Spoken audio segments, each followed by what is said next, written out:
Kejagung telah menetapkan 4 tersangka, salah satunya Ketua Pengadilan Negeri Jakarta Selatan. Total ada 7 tersangka untuk kasus ini. Direktur Penyidikan Jampitsus Kejagung bilang penggeledahan dan penyitaan sudah dilakukan sejak Sabtu malam 12 April. Ketiga tersangka ini merupakan hakim, yakni Juyamto yang saat sidang perkara ekspor CPO menjadi hakim ketua di Pengadilan Negeri Jakarta Pusat. Kemudian Agam Syarif Baharudin dan Ali Mutarom. Ketiga tersangka langsung ditahan untuk 20 hari ke depan. Penetapan 3 tersangka pada Minggu malam adalah lanjutan dari penyidikan dan penetapan 4 tersangka sehari sebelumnya. Hingga kini penyidikan Kejagung masih berlangsung, salah satunya terkait sebaran uang suap 60 miliar rupiah yang diterima salah satu tersangka MAN. Sekitar pukul 11.30, tim penyidik telah menetapkan 3 orang sebagai tersangka dalam perkara ini. Adapun ketiga orang tersebut masing-masing adalah: 1. Tersangka ABS selaku hakim pada Pengadilan Negeri Jakarta Pusat dengan surat penetapan nomor 25 tanggal 13 April 2025. Yang kedua, tersangka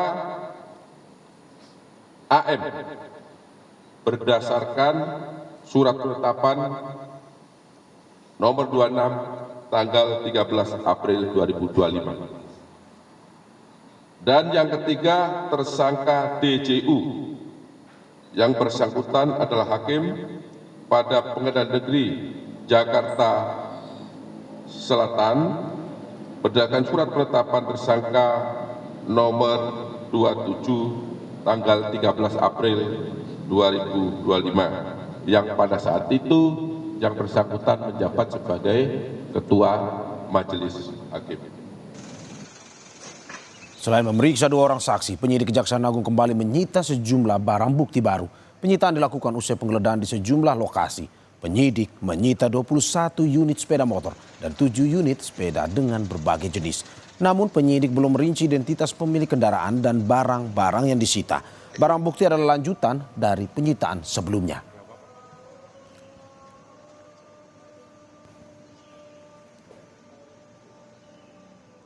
Tiga tersangka baru ditetapkan Kejaksaan Agung dalam kasus suap. Vonis lepas terdakwa Korporasi Ekspor CPO atau bahan baku minyak goreng.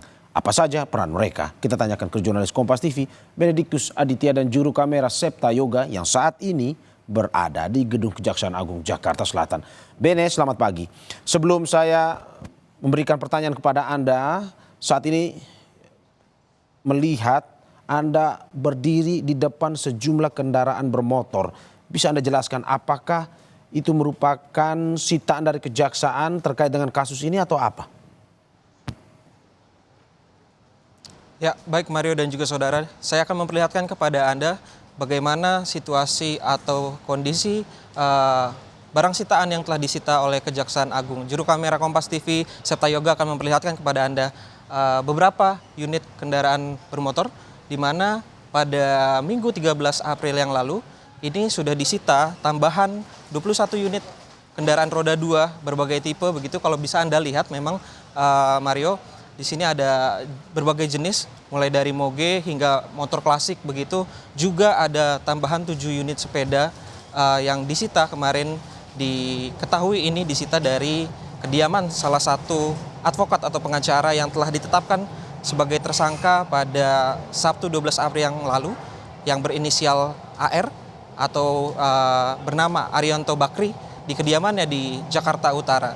Namun memang sejauh ini masih belum dirinci bagaimana sebenarnya rincian untuk kepemilikan kendaraan bermotor ini.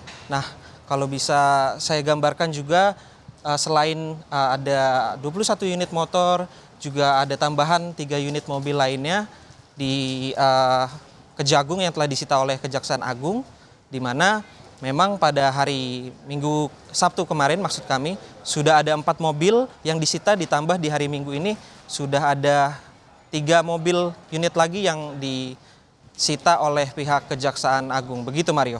Oke, ada mobil, sepeda dan juga sepeda motor yang disita. Selain itu, ada beberapa hakim yang dijadikan tersangka. Apakah sudah dijelaskan, Ben, terkait dengan peran masing-masing tersangka ini? Ya Mario, memang terkait dengan peran sebenarnya sudah dijelaskan oleh pihak Kejagung, di mana semalam juga sudah ditetapkan sebagai tersangka langsung oleh Jampitsus Kejagung. Di antaranya ini ASB atau Agam Syarif Baharudin yang merupakan hakim anggota yang mengusut perkara ekspor minyak sawit mentah CPO di Pengadilan Negeri Jakarta Pusat.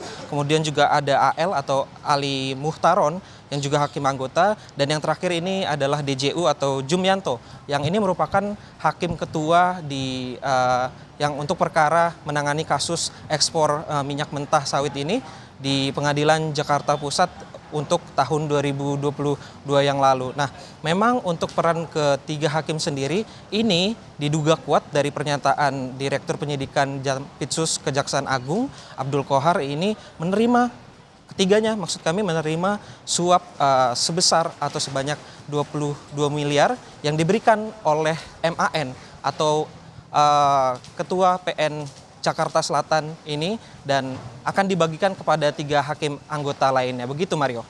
Terima kasih Mendikbud Aditya dan juga Septa Yoga atas laporannya. Kita tunggu perkembangan informasinya.